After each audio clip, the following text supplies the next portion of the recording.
বিশ্ব নবীর অপমানে যদি না কাঁদে তোমার মন, মুসলিম নয় মুনাফিক তুমি নবীজির দুশমন। নবীর প্রেমে জীবন দেবে কে আছো নওজোয়ান, তাকবীর তুলে সিংহ শাবক হও তুমি আগুয়ান। রাজি আছেন ইনশাআল্লাহ? তোমার বুকে ঈমানের বল জবানে আল কুরআন, ভয় কাঁপে কাপুরুষ সব আর ডরা শয়তান। জীবনের চেয়ে বুকে আছে বেশি নবীজির সম্মান, কেমনে তুমি থাকবে বসে বলে তার অপমান। তুমি সাচ্চা মুসলমান, ঈমান তোমার ধন, নবীর প্রেমে জাগ্রত তুমি নির্ভীক পালোয়ান। তুমি সাচ্চা মুসলমান, আওয়াজ দিয়া, নবীর প্রেমে জাগ্রত তুমি নির্ভীক পালোয়ান। নিষ্ঠ উদার দয়ার আধার রহমাতুল লিল আলামিন, তার অপমান করেছে যারা দুষ্ট ইতর শালীন। তার পরশের ছোঁয়া পেল ইউরোপ থেকে সুদূর চীন, তার সাথে কেউ বললে কথা মানবে না তা এই জমিন। কেউ কখনো কোথাও যদি সাহস দেখায় ফের এমন, মুসলিম জাতি সংঘ গড়ে জবাব দিবে বীর মুমিন।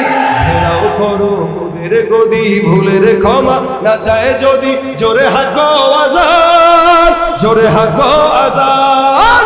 সাচ্চা মুসলমান, ঈমান তোমার ধন, নবীর প্রেমে জাগ্রত তুমি নির্ভীক পালোয়ান। তুমি সাচ্চা মুসলমান, ঈমান তোমার ধন, নবীর প্রেমে জাগ্রত তুমি নির্ভীক পালোয়ান। লিল্লাহে তাকবীর, নারায়ে তাকবীর। নাস্তিকতা নিপাত যাক, দিন ইসলাম জিন্দাবাদ। নাস্তিকতা নিপাত যাক, দিন ইসলাম জিন্দাবাদ। কোটি প্রাণে একই আওয়াজ, খোদাদ্রোহী ছাড় পাবে না, এই বাংলা ঠাই হবে না, মুসলমানরা জেগেছে আজ। জোর কদমে সামনে চলো, বজ্র কণ্ঠে আওয়াজ তুলো, সবাই মিলে একই তালে দাও না স্লোগান। নারায়ে তাকবীর, নারায়ে তাকবীর। দিন ইসলাম, দিন ইসলাম জিন্দাবাদ, জিন্দাবাদ। ইসলামেরই জন্য দেশের হয়েছে জন্ম, ইসলামের বিরুদ্ধে গেলে দেশ হবে ভিন্ন। ইসলামেরই জন্য দেশের হয়েছে জন্ম, ইসলামের বিরুদ্ধে গেলে দেশ হবে ভিন্ন। ইসলামের বিরুদ্ধে যারা নিয়েছ অবস্থান, এই বাংলাটাই হবে না, যাও ভিন্ন স্থান। জোর কদমে সামনে চলো, বজ্র কণ্ঠে আওয়াজ তোলো, সবাই মিলে একই তালে দাও না স্লোগান। নারায়ে তাকবীর, নারায়ে তাকবীর। দিন ইসলাম, দিন ইসলাম জিন্দাবাদ, জিন্দাবাদ। কোরআন সুন্নাহর আলো দিলে দিলে জালো। যে সমস্ত পাখিগুলো সিরিয়াল ধরে ধরে আকাশে উড়ে, এরাও 24টা ঘন্টা মালিকের গোলামি করে। এই যে রাস্তাঘাটে কুকুর দেখেন, কুকুরকে তো আমরা নিকৃষ্ট মনে করে অনেক সময় কুকুরকে গালিগালাজ করি, এমন কি কুকুরের নাম নিয়ে আরেকজনকে গালিগালাজ। কুকুরের বাচ্চা বলে না, কথা কয় না, বলে কি না? যদি খুব ভদ্র ভাষায় বলেন, বাংলাতে সারমীয় সন্তান বলতে পারে, মানে কুকুরের বাচ্চা। আর যদি আরবিতে বলেন তাহলে ভিন্ন কথা, কিন্তু যেটাই বলেন, কুকুর শব্দ দিয়ে যারা গালি দেয়, এ সমস্ত অসংখ্য মুসলমান এদেশে আছে যারা আরেকজনকে কুকুরের বাচ্চা বলে গালি দিলেও সে নিজে কুকুরের চাইতেও অধম হয়ে আছে, তার নিজের কোনো খবর নেই। অথচ আল্লাহ পাক এই সমস্ত বান্দাদের বেলায় এভাবে উচ্চারণ করেছেন, উলাইকা কাল আনআমি বাল হুম আদাল, উলাইকা হুমুল গাফিলুন।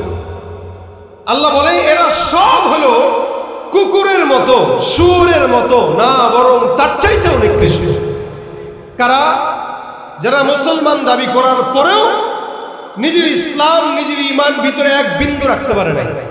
এরা খালি মুখে মুখে বলে আমি ঈমানদার। দেখেন, এত সোজা না ঈমানদার হওয়া। এখানে আমিও ঈমানদার নিজেকে দাবি করবো, আপনিও দাবি করবেন, ঈমানদার তো দাবি করাই যায়। কিন্তু আল্লাহ পাক বলেন মিনান নাসি মান ইয়াকুলু আমান্না বিল্লাহি ওয়া বিল ইয়াউমিল আখির ওয়া মা হুম বিমুমিনিন। খালি ইমানদার বললেন যে আল্লাহর প্রতি বিশ্বাস করলাম, এটার নাম ইমানদার না। কেউ সলিমুদ্দিন কলিমুদ্দিন আমাকে বললো যে ভাই আমি এটা বলছি বিশ্বাস করেন, আমি তার কথা শুনেই কি বিশ্বাস করব? না, আমার উচিত তার সবকিছু যাচাই বাছাই করে তারপরে বিশ্বাস করা।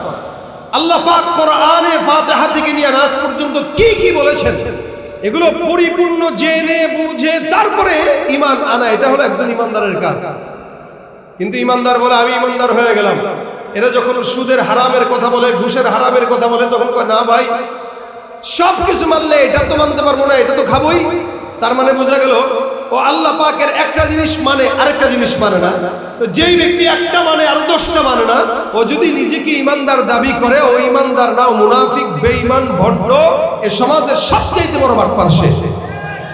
এজন্য আল্লাহ পাক তার বেলায় বলেন উলাইকা কাল আনআম বাল হুম আদাল, এগুলো কুকুরের মতো, হায়াওয়ানের মতো, জানোয়ারের মতো। কুকুরের যদি জবান থাকতো আর কথা বলতে পারতো, কুকুর বলতো যে ভাই আমারে নাম নিয়ে গালি দিস না, কারণ তোর চাইতে আমি ভালো আছি। এই জমিনের মধ্যে আমি কুকুর হওয়ার পরেও আল্লাহর গোলামি করি, তুই মানুষ হয়ে আল্লাহর গোলামি না করে সমাজের নেতাদের গোলামি করিস।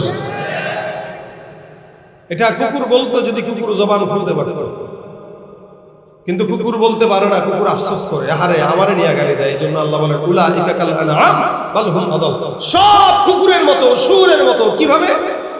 মুসলমান আমরা এখানে দাবি যারা করি, বলেন তো নামাজ আমাদের দরকার আছে কিনা, রোজা দরকার আছে কিনা? কিন্তু এই যে রমজানটা গেল, অসংখ্য ইমানদার ছিল যারা দাবি করেছে ইমানদার, কিন্তু একটাও রোজা রাখে নাই। আর তাকে যেই পর্যন্ত মুসলমান নামাজও পড়ে, দাড়িও আছে, এমন এমন মুসলমানও তারা রোজা রাখে না। দোকানে যে সুন্দর করে পর্দা লাগায় তারপরে 4 বিস্কুট খায়, ও নিজেকে মুসলমান দাবি করতেছে। আল্লাহ কয় না। এই ব্যক্তি ইমানদার দাবি করতেছে, নামাজের কথা বললে আস্তে করে হাসি দিয়ে বলে ভাই প্যান্টের সমস্যা কালকে বলবো। রোজার কথা বললে বলতো ভাই আমার গ্যাস্ট্রিকের প্রবলেম পরে করব। যে কোনো অজুহাত তো তার আছে। আল্লাহ বলেন কুকুরের নামাজ নাই, হায়াওয়ানের নামাজ নাই, শুয়োরের নামাজ নাই, ও মুসলমান হওয়ার পরে তারও নামাজ নাই। সুতরাং ওর মধ্যে কুকুরের মধ্যে কোনো তফাৎ নাই, এরা সবাই সওয়া। আল্লাহ পাক এরপরে বলেন বাল হুম আদাল, এরা কুকুরের চাইতেও খারাপ। কিভাবে? এলাকার মধ্যে চাঁদাবাজি করে কি কুকুর না মানুষ? বলেন, মানুষ করে। ঘুষ খায় কে, কুকুর না মানুষ? জেনাবে বিচার করে কুকুর না মানুষ? একজন আরেকজনের জায়গা মেরে নষ্ট করে কুকুর না মানুষ? সব করে মানুষ। আল্লাহ বলে যেই কাজ কুকুর করে না, যেই কাজ হায়াওয়ান করে না, যেই কাজ জানোয়ার করে না, ওই কাজ তুমি মানুষ হয়ে করার কারণে তুমি কুকুর, শুয়োর, জানোয়ারের চাইতে নিকৃষ্ট। ঠিক কিনা ধরে কর? ওরা হলো দেশের লাগি মহামারীর মতন, ফাইলে কলম ঠেকাইয়া চালায় শুধুই নির্যাতন। ওরা হলো দেশের লাগি মহামারীর মতন, ফাইলে কলম ঠেকাইয়া চালায় শুধুই নির্যাতন। ঘুষের টাকায় ওদের বুড়ি, ঘুষের টাকায় ওদের ভুড়ি করে যে টান টান। ওরা শিক্ষিত শয়তান, ওরা শিক্ষিত শয়তান, ওরা শিক্ষিত শয়তান, ওরা শিক্ষিত শয়তান। ঠিক কিনা? দুর্নীতির ওই আখড়ায় বসে, দুর্নীতির ওই আখড়ায় বসে জাহির করে জ্ঞান, কলম দিয়ে কামায় টাকা ধরে সাধুর ভান। ওরা শিক্ষিত শয়তান, ওরা শিক্ষিত শয়তান, ওরা শিক্ষিত শয়তান, ওরা শিক্ষিত শয়তান। শিক্ষাঙ্গনের দিকে ভাইরে দেখো না চোখ মেলিয়া, ছাত্ররা সব বই ছাড়িয়া আছে শুধু প্রেম লইয়া। আবার অস্ত্র সেতু সঙ্গের সাথী, অস্ত্র সেতু সঙ্গের সাথী হইতে মাস্তান। ওরা শিক্ষিত শয়তান। কি? ওরা শিক্ষিত শয়তান, ওরা শিক্ষিত শয়তান, ওরা শিক্ষিত শয়তান। পীরগিরিয়ার মাজার পূজা চলছে দেশটা জুড়িয়া, শিরকি আর ভণ্ডামিতে দেশটা গেছে ভরিয়া। পীরগিরি আর মাজার পূজা চলছে দেশটা জুড়িয়া, শিরকি আর ভণ্ডামিতে দেশটা গেছে ভরিয়া। গাজার কলকি টান মারিয়া, গাজার কলকি টান মারিয়া দেখায় খাজার শান। ওরা শিক্ষিত শয়তান, ওরা শিক্ষিত শয়তান, ওরা শিক্ষিত শয়তান, ওরা শিক্ষিত শয়তান। ঠিক কি না? উলাইকা কাল আনআমি বাল হুম আদাল। আল্লাহ বলে সব কুকুরের মতো, হায়ানের মতো, জানোয়ারের মতো, শুয়োরের মতো, বরং তার চাইতেও কি খারাপ। কারা কারা? যারা সমাজে মুসলমান দাবি করেও ঈমান আনে না, নামাজ পড়ে না, রোজা রাখে না, যাকাত দেয় না, ইবাদত করে না। ইবাদত করব আমরা, আল্লাহ পাক আমাদের ইবাদত গ্রহণ করবেন। আল্লাহর কোনো ইবাদতের দরকার নাই, কিন্তু হ্যাঁ ছোট্ট একটা ইবাদত আল্লাহ নিজে করে, যেটা আল্লাহ পাক কোরআনে স্পষ্ট বলেছেন। আল্লাহ বলেন ইন্নাল্লাহা ওয়া মালাইকাতাহু ইউসাল্লুনা আলান নবী। নিশ্চয়ই আল্লাহ আর আল্লাহর ফেরেশতা ওই আল্লাহর হাবিব পয়গম্বর মুহাম্মদুর রাসূলুল্লাহ সাল্লাল্লাহু আলাইহি ওয়াসাল্লামের উপরে দুরূদের আমল করে। সুবহানাল্লাহ। কে করে? আল্লাহ আর আল্লাহর ফেরেশতা। এটা আল্লাহ পাক স্পষ্ট কোরআনে বর্ণনা করেন। শুধু তাই না, আল্লাহ পাক বান্দাকে আদেশ দিয়ে দিবেন, ইয়া আইয়ুহাল্লাযীনা আমানু সাল্লু আলাইহি ওয়া সাল্লিমু তাসলিমা। এ মুমিন, তোমরা ওই নবীর উপর দুরূদের আমল করো। কেন? রাসূল বলেন, কেউ যদি জান্নাতে আমার পাশে থাকতে চায়, কেউ যদি জান্নাতে আমার পাশে থাকতে চায়, এই যে পাশের ঘরে, রাসূল সাল্লাল্লাহু আলাইহি ওয়াসাল্লাম বলেন, আউলান নাসি বিয়াউমাল কিয়ামা, যেই ব্যক্তি সবচেয়ে আমার নিকটে কিয়ামতের জান্নাতে থাকতে চায়, আকসারুহুম আলাইহিস সালাহ। কারা থাকবে? যারা দুনিয়ার জমিনে সবচেয়ে বেশি দুরূদের আমল আমি রাসূলের উপরে করব। যে ব্যক্তি রাসূলের উপরে দুরূদের আমল করবে বেশি, আল্লাহর নবী বলেন, সে আমার পাশে জান্নাতে একসাথে আমার সাথে থাকবে। সুবহানাল্লাহ। এখানে আমরা অনেক মানুষ আছি, জিকির আজকার করি, অনেক ইবাদত বন্দেগী করি, কিন্তু আমরা জানি না নবী করিম সাল্লাল্লাহু আলাইহি ওয়াসাল্লামের জিকির, রাসূলের নামের দুরূদের বরকত আল্লাহর কাছে সবচাইতে বেশি দামি। কেন? আল্লাহর হাবিব সাল্লাল্লাহু আলাইহি ওয়াসাল্লাম এই কথাও বলেন, কোন বান্দা যখন আমি রাসূলের রওজার সামনে এসে সালাম দেয়, ইয়া রাসূলুল্লাহ আসসালামু আলাইকা ইয়া রাসূলুল্লাহ আইয়ুহান নবী, এই কথা বলে যখন কেউ সালাম দেয়, নবী বলেন আল্লাহ পাক আমার ভিতরে রূহ দিয়া দেয়, তো আমি বান্দার সালামের জবাব আমার জবান দিয়া দিয়ে দিই। সুবহানাল্লাহ। এরকম একজন বুজুর্গ আহমদ কবির রিফাই একজন নামে ছিলেন, যে 550 হিজরিতে নবী করিম সাল্লাল্লাহু আলাইহি ওয়াসাল্লাম রওজায় গেছেন হজের সফরে। এই হজের সফরে যখন উনি যান, সফরে যাওয়ার পরে রাসূলের রওজায় সালাম পৌঁছানোর জন্য দাঁড়াইছিলেন। দাঁড়ায় রাসূল সাল্লাল্লাহু আলাইহি ওয়াসাল্লামের কোনো না কোনো ভাবে সে বংশ ছিল। রাসূল সাল্লাল্লাহু আলাইহি ওয়াসাল্লামকে ডাক দিয়ে বলতেছেন, আসসালামু আলাইকা ইয়া নবিয়াল্লাহ। তো বারবার সালাম দিতেছে আর বলতেছে, ইয়া রাসূল আপনি আমার সালাম গ্রহণ করেন। উনার পাশে হাজারো হাজী সাহেব যারা নবী করিম সাল্লাল্লাহু আলাইহি ওয়াসাল্লামকে সালাম দেওয়ার জন্য দাঁড়ায় আছে, তারা স্পষ্ট শুনতেছে এই বান্দা রাসূলকে যখন সালাম দিয়েছেন, যে নবী করিম সাল্লাল্লাহু আলাইহি ওয়াসাল্লাম তার রওজা থেকে জোরে উচ্চ কণ্ঠে বান্দার সালামের জবাব দিয়েছে। রাসূল যে জিন্দা, এটা প্রমাণ। নবী করিম সাল্লাল্লাহু আলাইহি ওয়াসাল্লাম কবরের জিন্দা, শুধু তাই নয়, প্রত্যেকটা নবী রাসূল তাদের কবরে জিন্দা। তাদের দেহ মাটি খাইতে পারে না, পোকা খাইতে পারে না, এটা তাদের আলাদা একটা পাওয়া। তো সেখানে আপনার মতো আমার মতো উম্মত যদি আমরা রাসূল করিম সাল্লাল্লাহু আলাইহি ওয়াসাল্লামের উপর যদি দুরূদ পড়ি, বিশেষ করে ছাত্র ভাইরা এখানে আছে, আমি আমার ওস্তাদদের থেকে শোনা কথা নকল করেই বলতেছি। আমাদের ওস্তাদরা আমাদেরকে বলতেন, বাবা যদি জেহেনের কমতি থাকে তো দুরূদ পড়ো। ইলমের মাত্র শুরু মজমা আমাদের। ছাত্র ভাইরা এখন আস্তে আস্তে কিতাব শুরু হয়ে গেছে। আজকেও আমি আমার ছাত্রদেরকে সর্বেকার ঘন্টায় এটা বলেছি যে ভাই, তোমরা যারা এখানে আছো, অনেকের আমাদের তো এখন জেহেন খুব ইনকিশাফ হয়ে যায়, খালি চতুর্দিকে মুনতাশির, খালি একবার এদিকে একবার এদিকে একবার এদিকে, আমাদের জেহেনের ভিতরে ইলম ঢুকে কম। আর ইলম এমন একটা কৃপণ, আল ইলমু লা ইউতিকা বাদাহু হাত্তা তুতিয়াহু কুল্লাক, এটা এমন কৃপণ, যতক্ষণ তাকে পরিপূর্ণ না দিবে ততক্ষণ আপনাকে সে একটু দিবে না। আপনি তাকে পরিপূর্ণ দিবেন, ইলম আপনাকে অল্প একটু দিবে। ইলমের কাজ হলো কৃপণতা।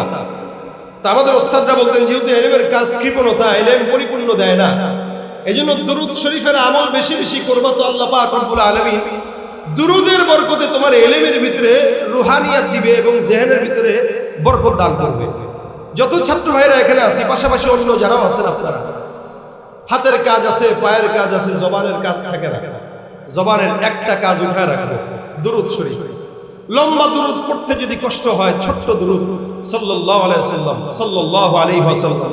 রাসূল বলেন, কেউ যদি দুরূদ শরীফ না পড়ে দোয়া শুরু করে, অর্থাৎ দুরূদ পড়ে নেই, দোয়া শুরু করছে, ওই দোয়া আসমানে আল্লাহর কাছে যায় না, এটা ঝুলন্ত অবস্থায় থাকে। এই কারণে দোয়া করার শুরুতে এবং দোয়ার মাঝখানেও দুরূদ না পড়লে দোয়া কবুল হয় না। এই জন্য এখানে যারা আছে, যখনই সময় হয় সাল্লাল্লাহু আলাইহি ওয়াসাল্লাম কেউ যদি দুরূদের আমল করে, আল্লাহ পাক রব্বুল আলামিন তাকে স্বপ্ন যুগে হলেও নবী করিম সাল্লাল্লাহু আলাইহি ওয়াসাল্লামকে দেখা দিয়ে দিবে। আমরা দেখতে চাই তো ইনশাআল্লাহ, সবাই চাই ইনশাআল্লাহ। আল্লাহ আমাদেরকে দুরূদের আমলটা বেশি বেশি করার তৌফিক দেয়। আমি আমার এই জীবনের ছোট্ট তাজরিবায় বলি, যত বড় বিপদে আমি পড়েছি, আলহামদুলিল্লাহ আলহামদুলিল্লাহ, রাসূল করিম সাল্লাল্লাহু আলাইহি ওয়াসাল্লামের দুরূদের বরকতে আল্লাহ আমাকে অসংখ্য বড় বড় বিপদ আল্লাহ আমার জন্য সহজ করেছে। এটা আমার কোনো কারিশমা না, এটা রাসূলের দুরূদের নামের কারিশমা। এজন্য আপনি যদি পড়েন, আল্লাহ পাক আপনাকেও বিপদ থেকে হেফাজত করবে ইনশাআল্লাহ। আলহামদুলিল্লাহ, আজকের মাহফিল এটা কিন্তু আমাদের বয়ানের মাহফিল না, আলোচনা করার জন্য। আমার মহব্বতের ভাই, আমার বন্ধুবর, আমার কলিজার টুকরা রেজওয়ান রফিকি সাহেব চলে আসছে। আলহামদুলিল্লাহ বলেন না কেন? আলহামদুলিল্লাহ। উনিও আলহামদুলিল্লাহ বাংলাদেশের বাতিলদের বিরুদ্ধে যারা বলিষ্ঠ কণ্ঠস্বর, এদের মধ্যে রেজওয়ান রফিকি সাহেব একজন। হিজবুত তাওহীদ তার নাম শুনলে মোটামুটি পেটের মোসরানি দিয়া তারপরে দৌড়ায়। ঠিক আসতে কয় গেল? আপনাদের জজবা নাই, গরমে সব শুকায় গেছে, এই জন্য জজবা নাই। আলহামদুলিল্লাহ, রেজওয়ান রফিকি সাহেব চলে আসছে, আমার মহব্বতের ভাই, আমার দোস্ত, আমার সব। সে আপনাদের কাছে আসছে, বয়ান শোনাবে। আমি খুব দুর্বল, কথা বলতেও কষ্ট হচ্ছে। এরপরও আমি যে আপনাদেরকে জজবা বাড়াবো, যে ওবায়দুর রহমান ওজাফি সাহেব বলতেছে জজবা বাড়ায়, আমার নিজের ভিতরে জজবা নাই, শেষ। এখন আপনাদেরকে জজবা দিব কি? আলহামদুলিল্লাহ। এই যে রফিকি সাহেব গাবো একটা,